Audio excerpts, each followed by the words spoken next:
बिस्मिल्लाहिर्रहमानिर्रहीम अस्सलाम वालेकुम रहमतुल्लाहि वबरकातुहू।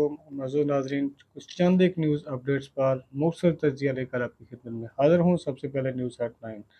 एक कर्नल आसम साहब हैं जिनकी ट्वीट है इमरान खान के मतलब और इमरान खान की जमात के मतलब अनकरीब एक बहुत बड़ा इनकलाब जो है वो पाकिस्तान की सियासत में आने वाला है। कुछ टेक्निकल टर्म्स हैं या कुछ टेक्निकली आइनी इकदामात हैं जो पीटीआई ने नहीं किए, जिनकी वजह से इनके बहुत सारे एमएनएस अनकरीब डी नोटिफाई हो जाएंगे। यहीं के उनके पास आइनी तौर पर कौमी असम्बली की रुकनीत नहीं रहेगी। आगे खबर है इमरान खान को जल्द या बदीर कस्टडी में लिया जा सकता है। कौन सा इदारा उसको कस्टडी में लेगा, ये खबर है।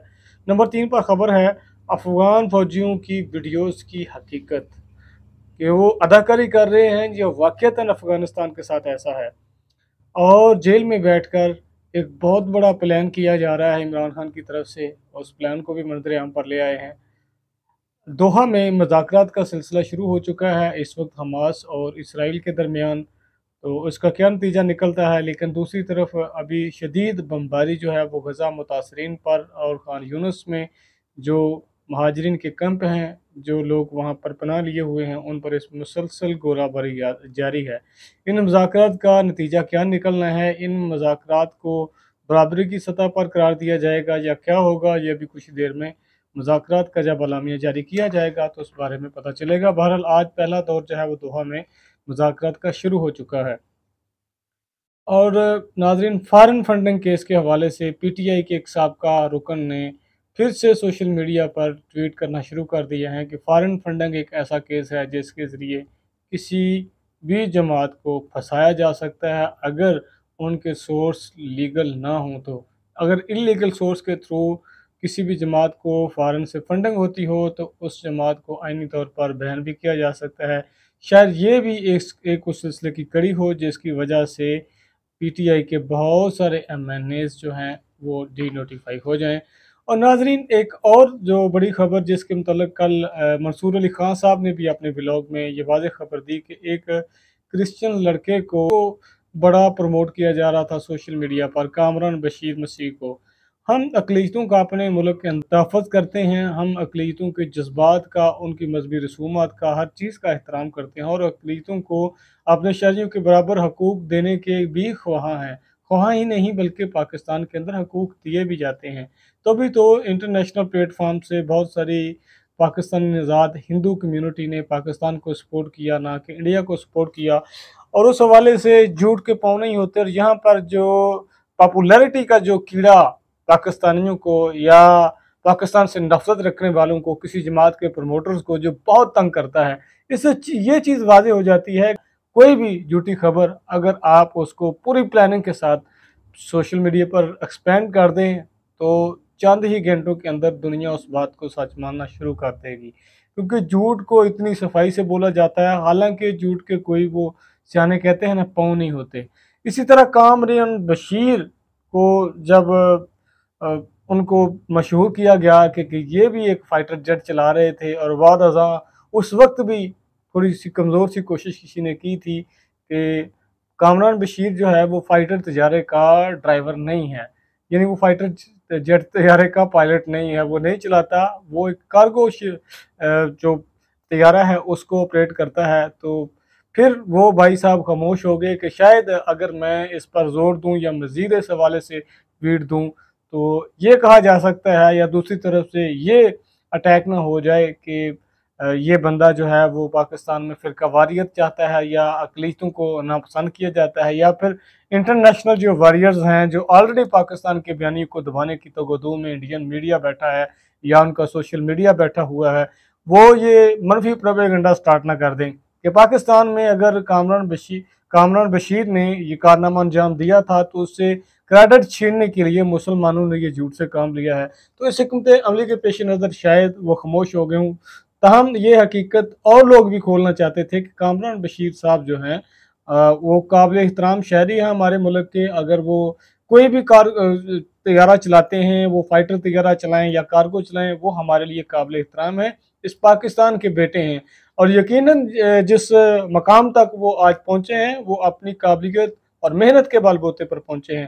اس حوالے سے ہم ان کی فیملی کو اور ان کو اپریشیٹ کرتے ہیں، اور تمام کرسچن کمیونٹی جو ہمارے ملک کی سالمیت کا خیال رکھتی ہے، ہماری مذہبی شاعر کا وہ احترام کرتی ہے، تو وہ ہمارے لیے قابل احترام ہے۔ ہم ان لوگوں کو اپریشیٹ کریں گے، ان کو احترام کی نگاہ سے دیکھیں گے۔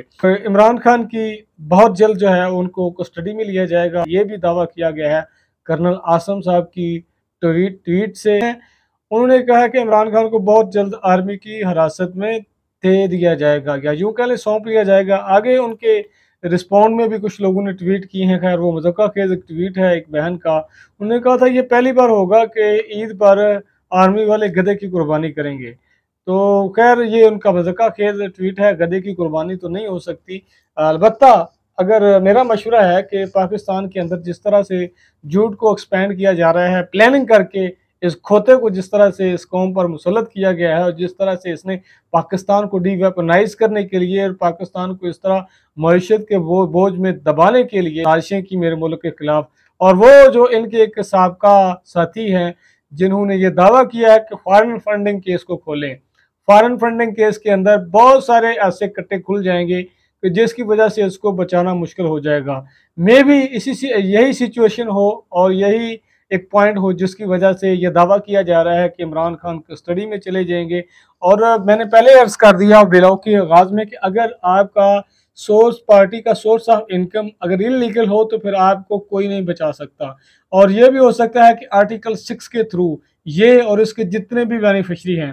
اور اس کے ساتھ ساتھ ایک اور خبر جو میں آپ کے ساتھ شیئر کرنا چاہوں کہ ان کی جو سسٹر صاحبہ ہیں وہ سلائی مشین والی علیمہ صاحبہ، ان کو بھی جو استثناء تھا وہ ختم کر دیا گیا ہے اور بیرون ملک سفر پر پابندی عائد کر دی گئی ہے، یعنی کہ ان کا نام ICL میں ڈال دیا گیا ہے۔ اور اس سے آپ یہ نتیجہ اخذ کر سکتے ہیں کہ وہ جو UTI روز پلاننگ کرتے ہیں، جو پیڈ ورکر ان کے 24 آورز ٹویٹر پر ایکٹیو رہتے ہیں، میں بہت سارے ایسے اکاؤنٹس کو جانتا ہوں اور دیکھتا ہوں کہ وہ ڈیلی ویجز پر ڈیلی روٹین کے ساتھ دن کے کم از کم 18 سے 20 گھنٹے وہ ٹویٹر سپیسز پر ایکٹیو رہتے ہیں، پروپیگنڈا کرتے ہوئے نظر آتے ہیں، اور عوام الناس کی پوری دنیا کی اس ضمن میں ذہن سازی کرتے ہوئے نظر آتے ہیں کہ عمران خان جیسا برانڈ کوئی نہیں ہے۔ تو میں یہاں پر گزارش کروں گا کہ اس سے بڑا کھوتا کوئی نہیں ہے۔ اگر اس نے واقعی انلیگل طریقے سے فارن فنڈنگ لی ہوئی ہے اپنی جماعت کو پروموٹ کرنے کے لیے اور اپنے سوشل میڈیا واریئرز، جی ان کی طرف ہی آ رہا ہوں کہ شیخ وقاص اکرم نے اس حوالے سے ایک پریس کانفرنس داغ دی ہے، اور وہ کہہ رہے ہیں کہ اتنے ویوز آئے، اتنے ٹویٹ ہوئے، رہنے دیں شیخ وقاص اکرم صاحب۔ اب میرے جیسے مولانا حضرات کو بھی پتہ ہے AI کے تھرو کون کون سے کام لیے جا سکتے ہیں، ٹویٹر کو عارضی طور پر ہیک کر کے کس طرح سے ایکسٹرا ٹویٹس اس پر مختلف ID سے داغے جا سکتے ہیں، ایک بندہ کتنی IDs کو اپریٹ کر سکتا ہے، یہ ساری چیزیں ہمیں سمجھ آ رہی ہیں۔ اور دوسری رہی ویوز کی بات، تو گوگل ایلگورتھم کا یوز کر کے پیڈ طور پر زیادہ ویوز حاصل کیے جا سکتے ہیں، زیادہ ریچ حاصل کی جا سکتی ہے۔ نہ صرف ٹویٹر بلکہ فیس بک، یوٹیوب، گوگل، ہر ایک سوشل میڈیا کا پلیٹ فارم اگر پیڈ پروموشن کی جائے، جتنے پیسے اس پر لگائے جائیں اتنے ہی زیادہ ویوز آپ کو مل سکتے ہیں، اور جس علاقے کی ریچ آپ چاہیں اس علاقے کی ریچ آپ کو میسر کی جا سکتی ہے۔ شیخ وقاص اکرم صاحب، ایسا یوتھیالوجی کا نیا پروپوگنڈا اب پاکستان میں نہیں چلنے والا۔ یہ وہ ٹیکنیکل پوائنٹ ہیں جن کی وجہ سے آپ کسی بھی یوتھی کو پکڑ سکتے ہیں، اور یہی وہ ایک ویک زون ہے جس کے تھرو ہر پاکستانی کے ذہن کو خراب کیا گیا اور میرے ملک کی سنجیدہ عوام کو بڑی سازش کے ساتھ، بڑی بریک سازش کے ساتھ یوتھیا بنایا گیا۔ تو ناظرین، یہ تھا میرا آج کا ولاگ۔ انشاءاللہ دوبارہ حاضر ہوتے ہیں نئے نیوز کے ولاگ کے ساتھ جس میں بڑی چٹپٹی خبریں ہیں، وہ بھی آپ کے ساتھ شیئر کریں گے۔ اس ٹویٹ کی طوالت کے لیے آپ سے معذرت خواہ ہوں۔ السلام علیکم ورحمۃ اللہ وبرکاتہ۔